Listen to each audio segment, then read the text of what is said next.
I've been here in the Detroit area since February. It's not exactly fun for a Northeasterner to be here because they have a giant party.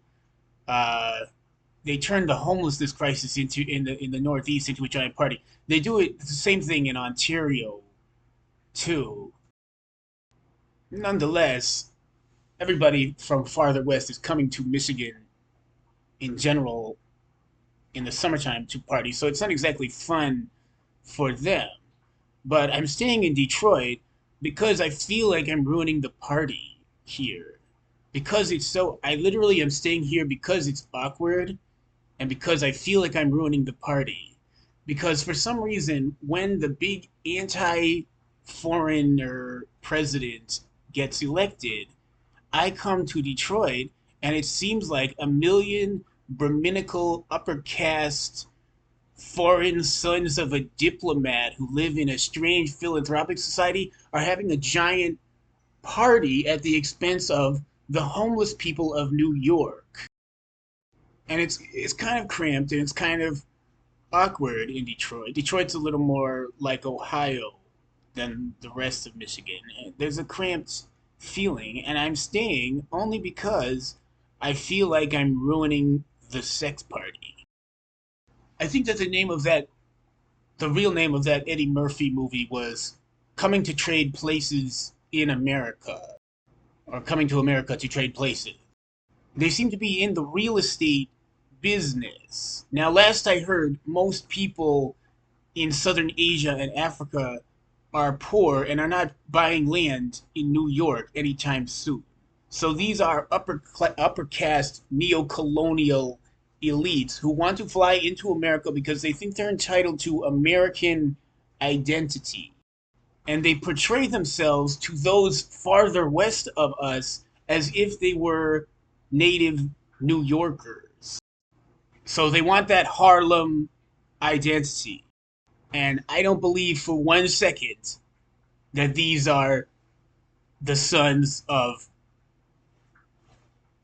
anyone from Alabama or Mississippi. Correct me if I'm wrong, but for 50 or 60 or 70 years, the liberal Democrats of the Northeast and the liberal Republicans have voted on the same side as almost every black person in Virginia or Alabama. So I don't have any conflict with them, and I never did. And we were always on the same side trying to get everybody health care. And these neo-colonial Brahminical elites are seemingly they are doctors, they're in the business of the academy, they're in the business of the public media, their dads are diplomats in New York. And when America says that they're suspicious of the migrants from the old world, these people then try to put that off in Ohio, put that off on the native people of the East Coast, the Anglo American people who are displaced from the East Coast because the neo-colonial elite from the old world wants to buy land in New York so they can portray themselves in their imaginary neo-colonial bourgeois existence as if it was still necessary to have a rigid system of class. And they want to buy that cosmopolitan Harlem identity because they want to have an attitude toward everyone in the world. Again, everyone is careful to say that they are not Indian, but they are the Pakistanis who live in India and are obscenely wealthy for a place where $10,000 makes you a rich man. And they are in the business of the university. So they're in the business of owning the public record. This is the neo-colonial elite. And they want land in London, they want land in New York and Ottawa. And they're going to portray themselves as more American of whoever happens to be situated to the east of Ohio. So you show up in Cleveland and you see a million foreigners who literally will claim that I'm an immigrant because I happen to be situated on the East Coast, as if there were not 3,000 miles of ocean to the east of New York. The immigrants are not coming on a boat to the port of New York anymore.